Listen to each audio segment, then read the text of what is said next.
जब भी कोई व्यक्ति गौतम बुद्ध के संघ में शामिल होता था तो बुद्ध उसे सबसे पहले शांत रहने के लिए कहते थे। ध्यान की अवस्था में जाने से पहले उस भिक्षु को शांत रहना सिखाया जाता था। आज के दौर में हर तरफ सौरी शोर है। इसकी वजह से दिमाग में तनाव पैदा होना लाजमी है। ऐसे में अगर आप हर रोज कुछ देर मौन रहने का अभ्यास करते हैं तो इससे आपके तनाव पैदा होने वाले हार्मोन के लेवल में कमी आती है।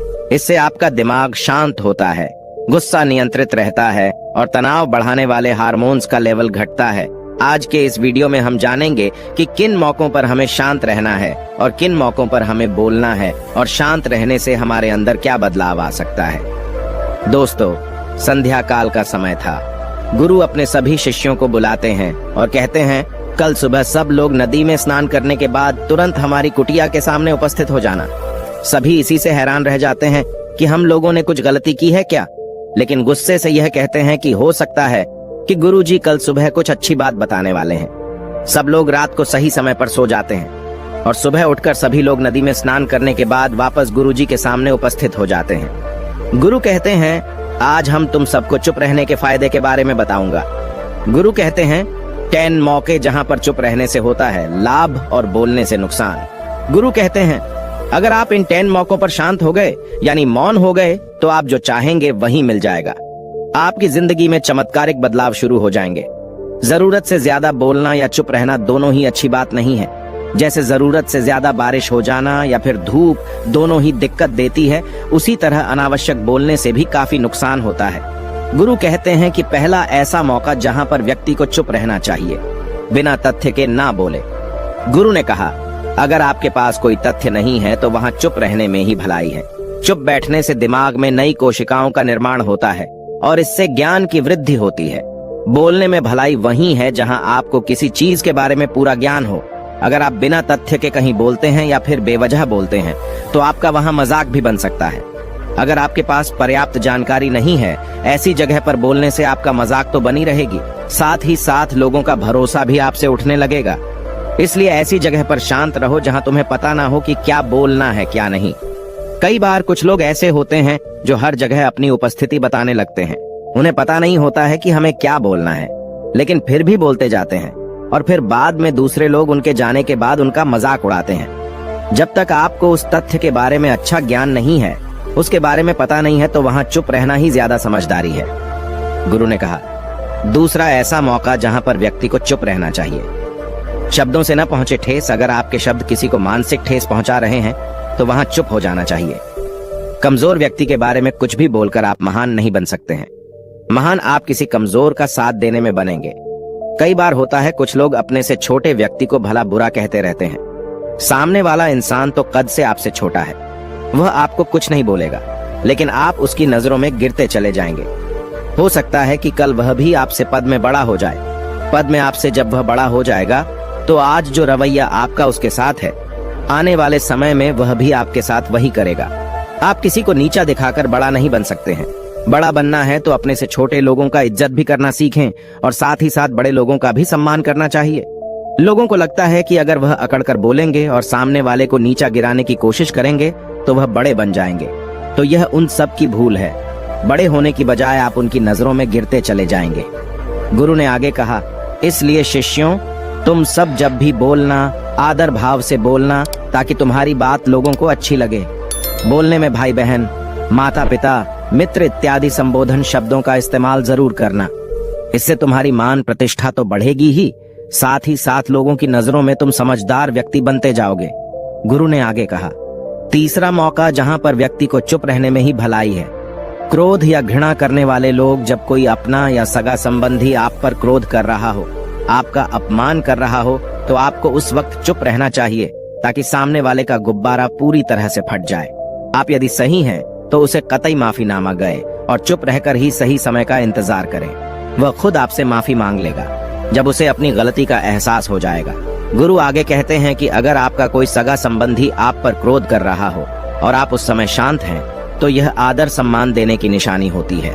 इससे न कोई छोटा होता है और न ही बड़ा।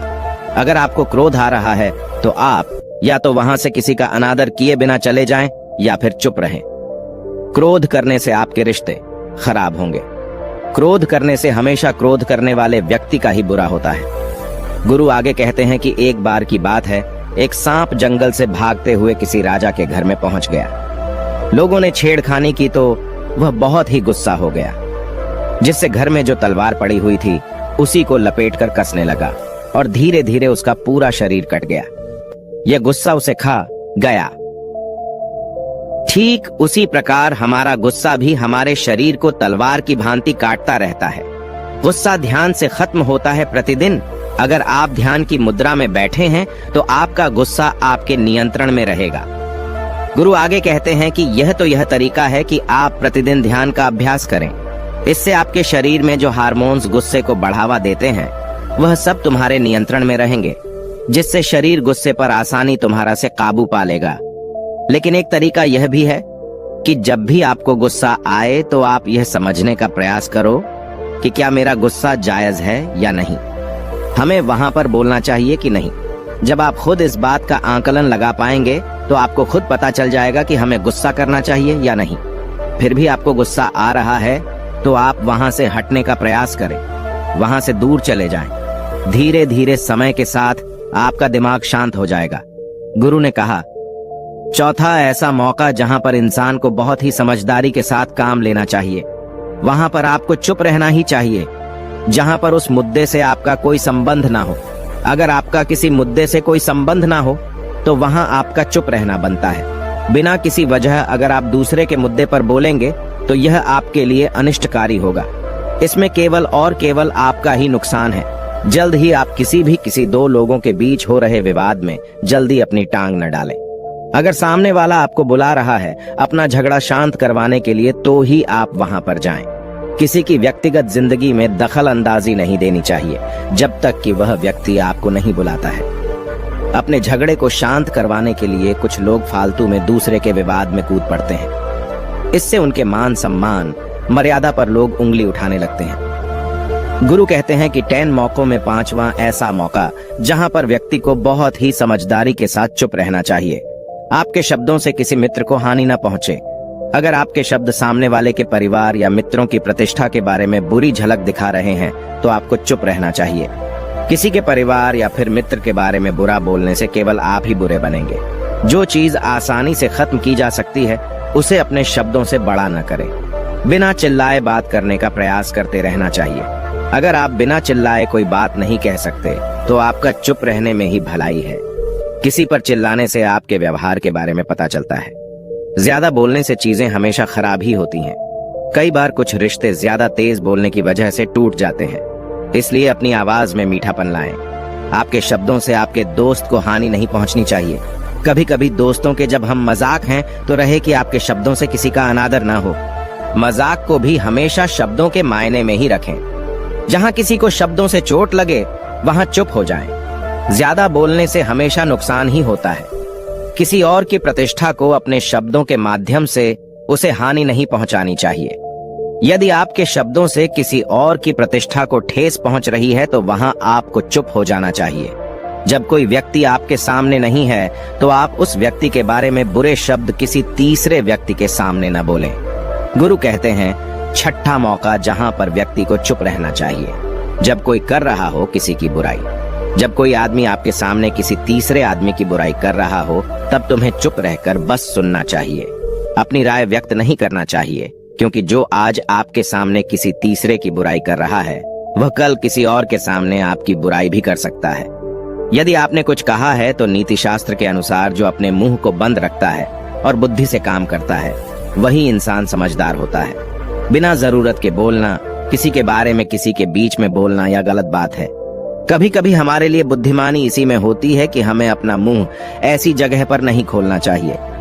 गुरु आगे कहते हैं कि 10 मौकों में 7वां ऐसा मौका जहां पर व्यक्ति को चुप रहना चाहिए, जब कोई नहीं समझे आपकी भावना। यदि आपको लग रहा है कि कोई व्यक्ति आपकी भावना, दुख या परेशानी को शब्दों में नहीं समझ रहा है, यदि आपको लग रहा है कि सामने वाला व्यक्ति आपकी भावना या दुख को या आपकी जो परेशानी है उसको वह समझ नहीं पा रहा है या समझने का प्रयास ही नहीं कर रहा है या वह आपको ध्यान से सुन ही नहीं पा रहा है, तो ऐसे व्यक्ति के सामने आप चुप ही रहें, क्योंकि ऐसे लोगों को आपकी भावना या दुख से कोई मतलब नहीं होता है। ऐसे लोगों को अपना राज बताकर आप पछताएंगे ही बाद में। इसलिए हर किसी को अपने मन की बात नहीं बतानी चाहिए।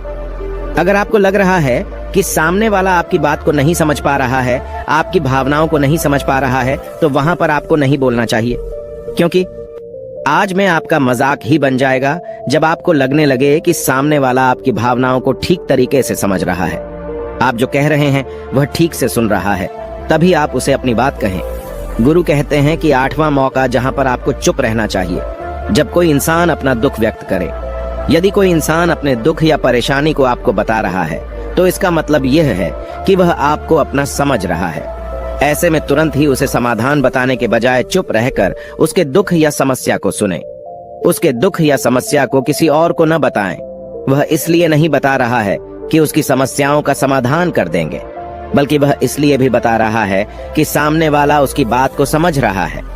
कई बार बताने से दुख कम हो जाते हैं। आपको अपना दुख इसलिए बता रहा होगा कि उसे लग रहा है कि आप उसकी बात को समझ रहे हैं। दुख बांटने से कम हो जाता है। इसलिए जब कोई व्यक्ति अपना दुख आपसे व्यक्त करे, तो आप चुप मारकर उसकी बात को बहुत ही ध्यान से सुने, ताकि उसके दुख कम हो जाएं। उसके मन का बोझ हल्का हो जाए, क्योंकि उसके मन में जो भी बातें थीं, वह आपको सब बता दिया। गुरु आगे कहते हैं कि 10 जगहों में 9 ही ऐसी जगह जहां पर आपको चुप रहना चाहिए। जहां पर दुष्ट प्रकृति के लोग रह रहे हों और गाली गलौज कर रहे हों, तो आप वहां पर मत जाइए।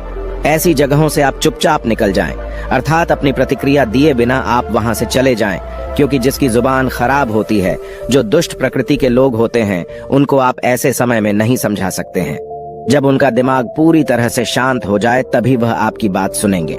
इसलिए जहां पर दुष्ट प्रकृति के लोगों आपकी बात को न मानते हों और न ही सुनते हों, तो आपको वहां पर नहीं बोलना चाहिए।